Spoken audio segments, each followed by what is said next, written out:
Hello मित्रांनो, मी Satyam sir तुमच्या सगळ्यांचं स्वागत करतो आपल्या मुकेश सर चॅनलवरती। तर चला, लास्ट लेक्चरमध्ये आपण वर्क डनचं डेरिवेशन, वर्क डन रिलेटेड काही सॉल्व्ह एक्झाम्पल्स बघितले होते।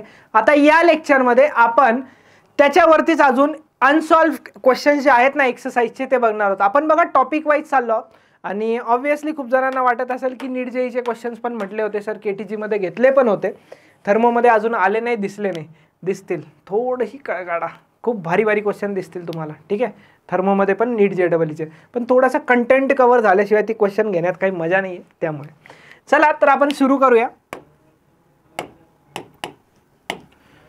हा, टेक्स्ट बुक एक्सरसाइज मधला क्वेश्चन नंबर 4 बघा काय म्हटलंय क्वेश्चन मध्ये। A gas content in a cylinder fitted with a frictionless piston expands against a constant external pressure of 1 atm. Constant external pressure of 1 atm means its value of pressure from a volume of 5 liters to volume of 10 liters. म्हणजे initial volume आहे 5 litres आणि final volume आहे 10 litres. Okay, in doing so it absorbs 400 joule of thermal energy. Thermal हा word जेव्हा पण येतो ना, thermal म्हणजे असते हीट, थर्मल म्हणजे काय असतं, थर्मल म्हणजे असते बाळांनो हीट। तर आता डेल्टा क्यू आणि ॲब्झॉर्ब करतोय, तो ॲब्झॉर्ब करतोय म्हणजे याला पॉझिटिव्हच घ्यावं लागेल। थोडंसं लक्ष द्या, क्वेश्चनमध्ये डिफिकल्टी नाही आली पाहिजे थर्मो केटीजीच्या। ठीक आहे, खूप डेप्थमध्ये बघतोय आपण। नेक्स्ट, थर्मल एनर्जी ॲब्झॉर्ब करतोय म्हणजे पॉझिटिव्ह घ्यायचं। ठीक आहे, determine the change in internal energy of system. Change in internal energy of system म्हणजे काय कॅल्क्युलेट करायचं आहे, डेल्टा यू कॅल्क्युलेट करायचं आहे। आता डेल्टा यूचं कॅल्क्युलेशन काय, कसं काय नाही सगळं माहिती आहे आपल्याला। फर्स्ट लॉ ऑफ थर्मोडायनॅमिक्स लिहायचा बिंदास्तपणे। Delta Q is equals to delta Q is equals to delta U plus W. आणि आपल्याला जर डेल्टा यू फाइंड करायचं सांगितलंय तर delta U is equals to delta Q minus of W. ठीक आहे, डेल्टा क्यू दिलाय हो, वर्क डन फाइंड करायचं आहे। वर्क डन साठी प्रोसेस कोणती आहे, वर्क डन साठी प्रोसेस आयसोबारिक आहे। कसं काय, कॉन्स्टंट प्रेशर म्हटले आणि आपण तर तेच बघतोय अजून, आपण तर पुढच्या अजून फॉर्म्युलाज वरती गेलोच नाहीये। पी इंटू डेल्टा व्ही, तर प्रेशर किती घ्यायचं 1 atm। आता युनिट कन्वर्ट कोण करणार, मीच करणार। 1 इंटू 10⁵ पास्कल। लिटर आहे ना व्हॉल्यूम, व्हॉल्यूमचं ऐसा युनिट असतं मीटर क्यूब। लक्षात ठेवायचं, 1 लिटर म्हणजे 10⁻³ मीटर क्यूब, 1 लिटर म्हणजे 10⁻³ metre cube. So 5 into 10⁻³ metre cube and it is 10 into 10⁻³ metre cube. Okay, चलो P प्रेशर लिया आणि डेल्टा V म्हणजे final volume minus initial volume minus 5 into 10⁻³ simple आहे बघा सिंपल आहे। 1 इंटू 10⁻⁵ इंटू 10 - 5 इंटू 10⁻³ झालं बघ बबड्या, वर्क डन आलंय। 10⁵ into 10⁻³ 10⁻+2 and 5 into 10⁻+2 means 500 joule. Okay. Now we have to find change in internal energy. So change in internal energy is delta Q minus W. And what is the value of delta Q? Delta Q is 400 joule minus work done 500 joule. Oh my god, it's coming minus 100 joule. Okay, minus काय सांगताय, minus सांगताय it is decrease in internal energy. Minus सांगताय decrease in internal energy. थोडीफार value very करू शकते, reason behind that ये 1 atm ची value असते 1.01 इंटू 10⁵ तर आपण तर 1च घेऊन चाललोय, आपण तर सिम्प्लिफाय करतोय। ठीक आहे, सो दॅट्स वाय 4-5 नंबरने व्हॅल्यू कमी जास्त होऊ शकते, but you will get full marks, don't worry about that. ठीक आहे, पूर्ण मार्क्स मिळतील तुम्हाला, त्याची चिंता करू नका। चला पुढे जाऊयात आपण मग नेक्स्ट क्वेश्चन वरती जाऊया। Next question number 5 text book एक्सरसाइजचाच क्वेश्चन आहे। ठीक आहे, काय म्हटलंय बघा, a system releases 130 kilojoule of heat, release minus 130 kilojoule of heat while 109 kilojoule of work is done on the system. By the system असतं तर पॉझिटिव्ह घेतलं असतं. ऑन द सिस्टीम आहे म्हणजे 109 मायनस 109 किलो जूल. ठीक आहे. Calculate the change in internal energy. Change in internal energy म्हणजे परत तेच डेल्टा यू. हा क्वेश्चन त्यापेक्षा सिंपल आहे बाळांनो.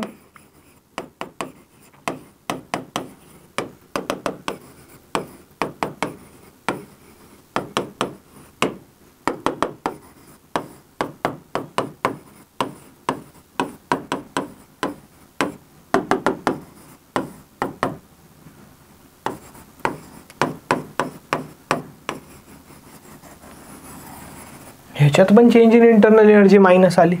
अरे बाप, म्हणजे डिक्रीज इन इंटरनल एनर्जी. अरे बाप बाप बाप बाप बाप, म्हणजे काय डिक्रीज इन इंटरनल एनर्जी. अरे संपला रे बाबडे, विषय संपला.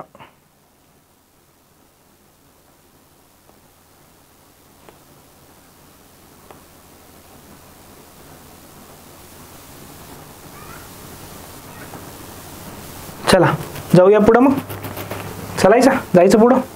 चला. अरे वा वा वा वा वा वा वा वा वा, नेक्स्ट क्वेश्चनवर जाऊया. चला काय म्हणताय बघा नेक्स्ट क्वेश्चन.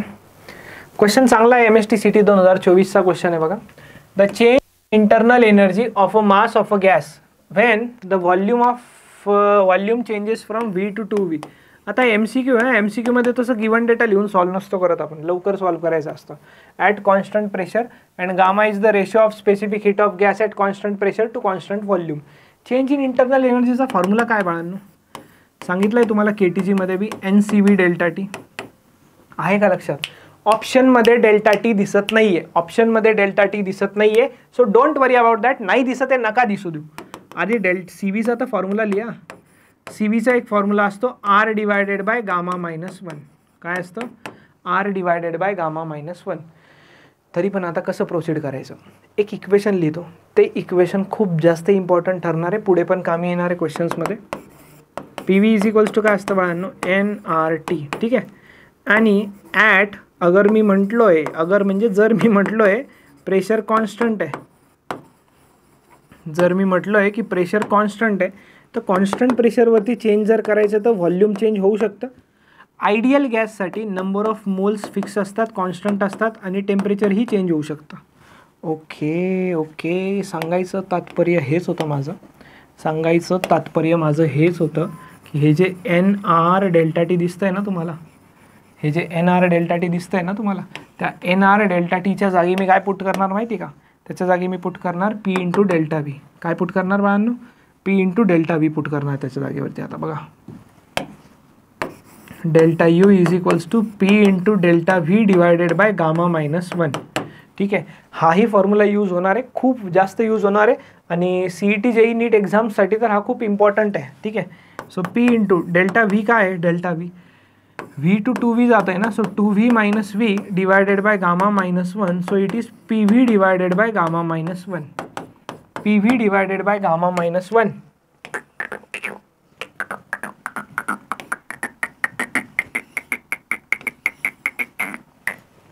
संपला.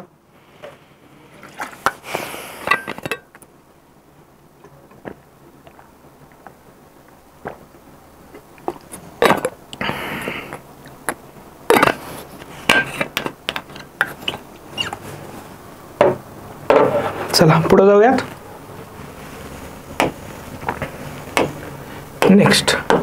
नेक्स्ट टॉपिक आहे आपला थर्मोडायनॅमिक स्टेट व्हेरिएबल्स. ठीक आहे. आता थर्मोडायनॅमिक म्हणजे हीट रिलेटेड असणार काही ना काही, आणि स्टेट व्हेरिएबल्स बघायचे. व्हेरिएबल म्हणजे काय असतं ते जाणून घ्या आधी.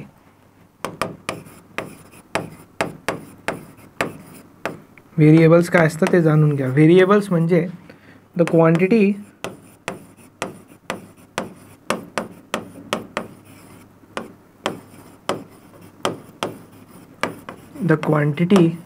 which changes its value, the quantity which changes its value, which results in change of its thermodynamic state. Which results in change of its thermodynamic state. म्हणजे अशी क्वांटिटी जी चेंज झाल्यावरती त्या सिस्टीमची थर्मोडायनॅमिक स्टेट चेंज होती. म्हणजे काय बघा आता, in thermodynamics the state of a thermodynamic system is represented by set of variables. Set of variables म्हणजे एक व्हेरिएबल नाही आहे, खूप सारे व्हेरिएबल्स आहेत. जसं की pressure, temperature, volume, internal energy. म्हणजे जर याच्या व्हॅल्यूज चेंज झाल्या, तर त्या सिस्टीमच्या थर्मोडायनॅमिक स्टेटमध्ये सुद्धा चेंजेस यायला सुरुवात होतात. अशा व्हेरिएबल्सला आपण म्हणतो थर्मोडायनॅमिक स्टेट व्हेरिएबल्स. जसं की आयडियल गॅस इक्वेशन माहिती आहे ना तुम्हाला. बस मग हे प्रेशर, हे व्हॉल्यूम आणि हे टेम्परेचर हे जर चेंज झाले तर त्या सिस्टीमच्या पूर्ण स्टेटमध्ये चेंजेस यायला सुरुवात होतात. ठीक आहे. सो चला पुढे जाऊयात. Next, property of a system or a system variable. ठीक आहे. एनी काही पण मेजरेबल किंवा ऑब्झर्वेबल कॅरेक्टरिस्टिक असेल ना सिस्टीमचा, बघा, it is any measurable or observable characteristic or a property of a system when system remains in equilibrium. System जेव्हा पण इक्विलिब्रियममध्ये असणार तर ती सिस्टीम इक्विलिब्रियममध्ये असल्यावरती त्याची मेजरेबल किंवा ऑब्झर्वेबल काही कॅरेक्टरिस्टिक्स असतात, त्याला आपण म्हणतो प्रॉपर्टी ऑफ सिस्टीम किंवा system variable. A property is also called as state variable of the system. त्या प्रॉपर्टीला आपण state variable of the system असं सुद्धा म्हणू शकतो, काहीच प्रॉब्लेम नाही आहे. ठीक आहे. Example pressure, volume, temperature, density, mass हे काही एक्झाम्पल्स आहेत जे सिस्टीमला डिस्क्राईब करण्यासाठी यूज होतात. डिस्क्राईब करण्यासाठी म्हणजे सिस्टीमचं एक्सप्लेनेशन, डिटेल्ड एक्सप्लेनेशन देण्यासाठी त्यांचा यूज होत असतो. And these are measurable properties and are called as macroscopic variables. Macroscopic आणि एक वर्ड असतो मायक्रोस्कोपिक. मॅक्रोस्कोपिक म्हणजे ओव्हरऑल व्ह्यूने आपण बघतो त्याला, आणि मायक्रोस्कोपिक म्हणजे आपण एकदम डेप्थमध्ये जाऊन त्याचा स्टडी करतो. तर हे मॅक्रो आहे, वरच्यावरती बघतो आपण. मायक्रो म्हणजे एकदम स्मॉल लेवल्सवरती. चला, नेक्स्ट असतात इंटेन्सिव्ह अँड एक्सटेन्सिव्ह व्हेरिएबल्स. आता इंटेन्सिव्ह आणि एक्सटेन्सिव्ह व्हेरिएबल्स कशावरनं आपण डिफरन्शिएट करतो, तर त्याच्या साईज ऑफ सिस्टीमवर डिपेंड आहे की नाही आहे. साईज ऑफ सिस्टीमवर जर इंडिपेंडंट असेल म्हणजे डिपेंड नसेल तर त्याला आपण इंटेन्सिव्ह व्हेरिएबल म्हणतो, आणि जर साईज ऑफ सिस्टीमवरती डिपेंड असेल तर त्याला आपण एक्सटेन्सिव्ह व्हेरिएबल म्हणतो. ठीक आहे. चला आता लक्ष द्या. Intensive and extensive variables. Intensive, in for independent लक्षात ठेवायचं. इन फॉर इंडिपेंडंट लक्षात ठेवायचं, विषय संपून टाकायचा, जास्त लोड नाही घ्यायचा. ठीक आहे. Intensive variables do not depend on the size of the system. Intensive variables do not depend on the size of the system, म्हणजे सिस्टीमच्या साईजवर डिपेंड करत नाही इंटेन्सिव्ह व्हेरिएबल्स. जसं की कॉन्सन्ट्रेशन, टेम्परेचर, बॉइलिंग पॉईंट. ठीक आहे. वॉटर तुम्ही 1 लिटर घ्या पाणी किंवा तुम्ही 20 लिटर घ्या पाणी, बॉइलिंग पॉईंट 100 डिग्री सेल्सिअसच असतो, म्हणजे तो साईजवरती डिपेंड होत नाही, डिपेंडच राहत नाही साईजवरती. Next, extensive variables. Extensive variables which depend on the size of the system. Extensive variables म्हणजे जे साईज ऑफ द सिस्टीमवरती डिपेंड असतात. कशावरती डिपेंड असतात? साईज ऑफ द सिस्टीमवरती डिपेंड असतात. Okay okay okay. एक्झाम्पल दिलंय त्याचं, वेट, व्हॉल्यूम वगैरे वगैरे. चला जाऊया पुढे. Thermodynamic equilibrium. याच्यावरती शॉर्ट नोट लिहायला खूप वेळेस क्वेश्चन येतो. लक्ष राहू द्या.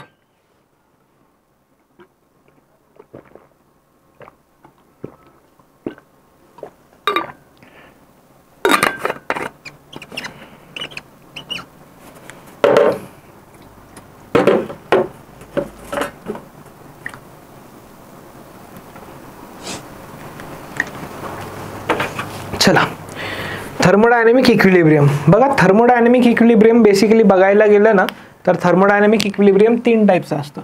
एक असतं मेकॅनिकल इक्विलिब्रियम, एक असतं केमिकल इक्विलिब्रियम आणि एक असतं थर्मल इक्विलिब्रियम. सगळ्यात जास्त यूज होणारा जर वर्ड असेल थर्मोडायनॅमिक्समध्ये तर तो असतो थर्मल इक्विलिब्रियम. हा वर्ड खूप जास्त यूज होतो याच्यामध्ये. आता बघा, सगळ्यात आधी a system is said to be in thermodynamic equilibrium when it has attained mechanical, chemical and thermal equilibrium. जर थर्मोडायनॅमिक्समध्ये म्हणतोय आपण जर म्हणतोय की सिस्टीम इक्विलिब्रियममध्ये, तर ती सिस्टीम मेकॅनिकल इक्विलिब्रियममध्ये पण असली पाहिजे, केमिकल इक्विलिब्रियममध्ये पण असली पाहिजे आणि थर्मल इक्विलिब्रियममध्ये पण असली पाहिजे. आता बघा, फर्स्ट आहे mechanical equilibrium. Mechanical equilibrium, mechanical word आला की समजून जायचं मेकॅनिकल म्हणजे फोर्स रिलेटेड. फोर्सशी रिलेटेड,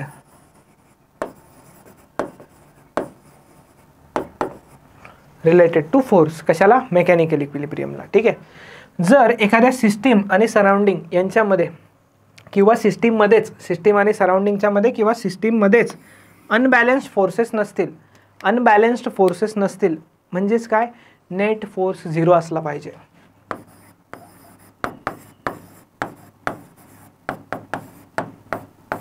नेट फोर्स काय असला पाहिजे? 0 असला पाहिजे. ठीक आहे. तर त्याला आपण म्हणणार मेकॅनिकल इक्विलिब्रियम.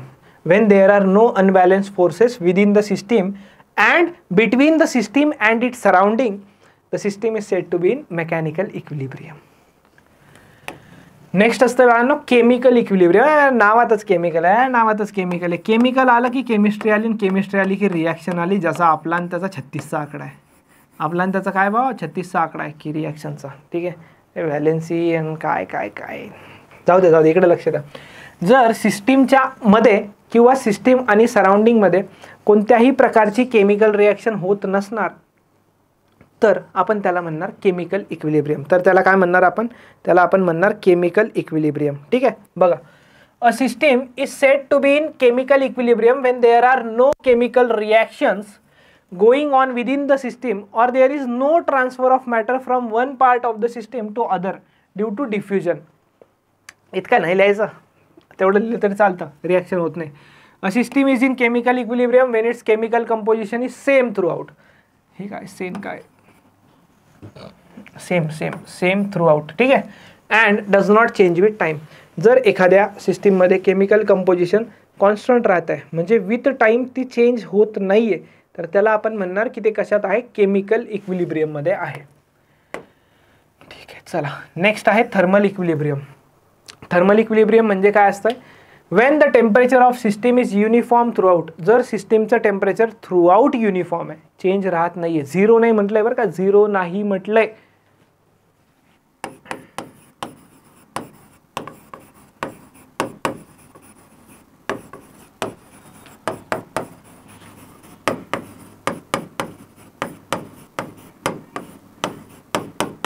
टेम्परेचर कॉन्स्टंट राहिलं पाहिजे.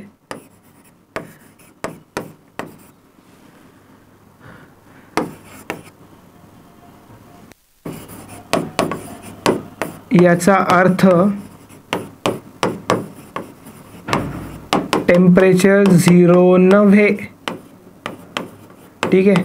थर्मल इक्विलिब्रियम म्हणजे टेम्परेचर कॉन्स्टंट असलं पाहिजे, याचा अर्थ टेम्परेचर 0 नव्हे. ठीक आहे. चला, when the temperature of a system is uniform throughout and does not change with time, the system is said to be in thermal equilibrium. System thermal equilibrium मध्ये राहील असं आपण त्याला म्हणू, काही हरकत नाही म्हणायला. चला, नेक्स्ट आहे बाळांनो thermodynamic state variable and equation of state. Thermodynamic state variable म्हणजे तेच आहे बाळा, प्रेशर, व्हॉल्यूम, टेम्परेचर हेच आहे. ठीक आहे. The mathematical relation between state variables is called as equation of state. आणि प्रेशर, व्हॉल्यूम, टेम्परेचरचं रिलेशन भेटतं आयडियल गॅस इक्वेशनने. आता आयडियल गॅस इक्वेशन काय असतं ना, हे जुन्या मुलांनी सांगा इथं कमेंटमध्ये काय असतं आयडियल गॅस इक्वेशन. नवीन मुलांना माहीत नाही आपण आयडियल गॅस इक्वेशन किती डेप्थमध्ये बघितलं आहे KTGमध्ये. अरे जाऊन बघा, दुसऱ्या लेक्चरमध्ये पूर्ण लेक्चर आयडियल गॅस इक्वेशन शिकवलं होतं, पूर्ण लेक्चर. त्याचे वेगवेगळे फॉर्मॅट वगैरे डिराईव्ह केले होते. अरे खूप मजा येईल, बघा जाऊन. याला आपण इक्वेशन ऑफ स्टेट म्हणतो. ठीक आहे. चला, आता थर्मोडायनॅमिक स्टेट व्हेरिएबल आणि इक्वेशन ऑफ स्टेटमध्ये आपण बघूया PV डायग्राम. आता नीट लक्ष द्यायचं, PV डायग्रामला खूप इम्पॉर्टन्स आहे. ठीक आहे. जसं इलेक्शनमध्ये मतदाराला इम्पॉर्टन्स असतो तसं थर्मोडायनॅमिक्समध्ये PV डायग्रामला इम्पॉर्टन्स असतो. ठीक आहे. ऑब्वियसली मतदार केल्यावर त्याचा इम्पॉर्टन्स संपून जातो, तसं याचं पण आहे. हा चॅप्टर संपला का PV डायग्रामचं काही काम नसतं. ठीक आहे. चला, आता वर्कडनचा फॉर्म्युला आला होता का आपल्याकडे? एक फॉर्म्युला होता वर्कडनचा, P × dV and volume is from V initial to V final. Volume is from V initial to V final म्हणजे व्हॉल्यूम चेंज होत आहे V initial to V final. आता जेव्हा पण बघा ग्राफ येतो ना, ग्राफ थोडंसं मी डेप्थमध्ये चाललो आहे थोडंसं ग्राफच्या. फिजिक्समध्ये जेव्हा पण ग्राफ बनताना तर ग्राफ बनल्यावरती दोनच गोष्टी असतात. एक असते स्लोप आणि दुसरे असते एरिया. एक असते स्लोप, दुसरे असते एरिया. स्लोप म्हणजे असतं बाळांनो डेरिव्हेटिव्ह आणि एरिया म्हणजे असतं बाळांनो इंटिग्रेशन. स्लोप म्हणजे डेरिव्हेटिव्ह आणि एरिया म्हणजे काय असतं इंटिग्रेशन. आता डेरिव्हेटिव्ह म्हणजे काय करतो आपण, dy बाय dx म्हणजे वाय ॲक्सिसवाला टर्म डिवायडेड बाय एक्स ॲक्सिसवाला टर्म आणि त्यांचा डेरिव्हेटिव्ह. ठीक आहे. आणि इंटिग्रेशन म्हणजे काय करतो आपण, इंटिग्रेशन वाय ॲक्सिसवाला टर्म इंटू एक्स ॲक्सिसवाले term variable, integration of y into dx. आता मला सांगा, आता आपल्याला फॉर्म्युला जो दिसतोय प्रेशर आणि व्हॉल्यूमचा, असा फॉर्म्युला वर्क डनचा दिसतोय. मला सांगा, जर पी व्ही ग्राफ असला, पी व्ही ग्राफ, पी म्हणजे वाय ॲक्सिसवाला टर्म बरोबर आणि एक्स म्हणजे व्हॉल्यूम. आता मला सांगा इंटिग्रेशन म्हणजे एरिया भेटतोय ना, तर याचा सरळ सरळ अर्थ आहे आणि ही गोष्ट तुम्हाला लक्षात असली पाहिजे. इफ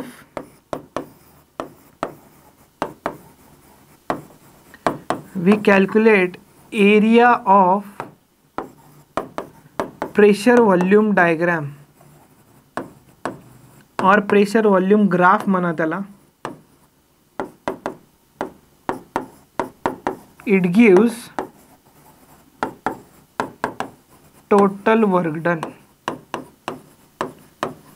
डोंट वरी, ग्राफ तर शिकवणार आहे तुम्हाला, बोर्ड्समध्ये शिकवतच नाही कोणी त्या लेवलला. आपण नीट जेई नीटच्या लेवलला जाऊन ग्राफ शिकणार आहोत. आता हे बेसिक सांगितलं. जर आपण एरिया जर काढला ना पी व्ही ग्राफचा, आता एरिया म्हणजे काय माहिती आहे का, हा कर्व आहे ना तुमचा, या कर्वच्या अंडर हा एरिया येतो बघा. हा जर एरिया आपण कॅल्क्युलेट केला ना तर आपल्याला काय मिळेल माहिती आहे का, वर्क डन मिळेल. आणि या पी व्ही ग्राफला वेगवेगळे नाव आहेत बघा. पी व्ही ग्राफला वेगवेगळे नाव आहेत. काय काय नाव आहे, P V curve, pressure volume curve, indicator diagram, वेगवेगळे नाव आहे.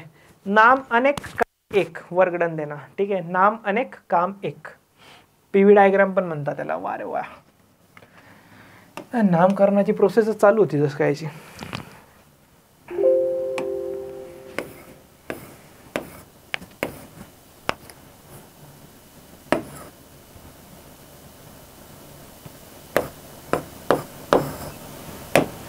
चला, आता वी नो दॅट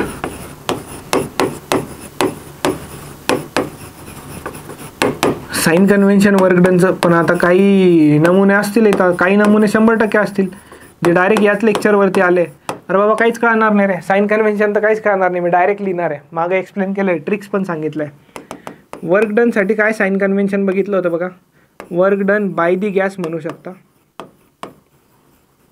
बरोबर, किंवा work done on the gas म्हणू शकता. Work done by the gas किंवा work done on the gas. Work done by the gas म्हणजे व्हॉल्यूम वाढणं आणि work done on the gas म्हणजे व्हॉल्यूम कमी होणं. ठीक आहे, जेव्हा जेव्हा व्हॉल्यूम वाढतं तेव्हा वर्क डन आपण पॉझिटिव्ह घ्यायचं आणि जेव्हा जेव्हा व्हॉल्यूम कमी होतं तेव्हा वर्क डन आपण निगेटिव्ह घ्यायचा. ही गोष्ट क्लिअर.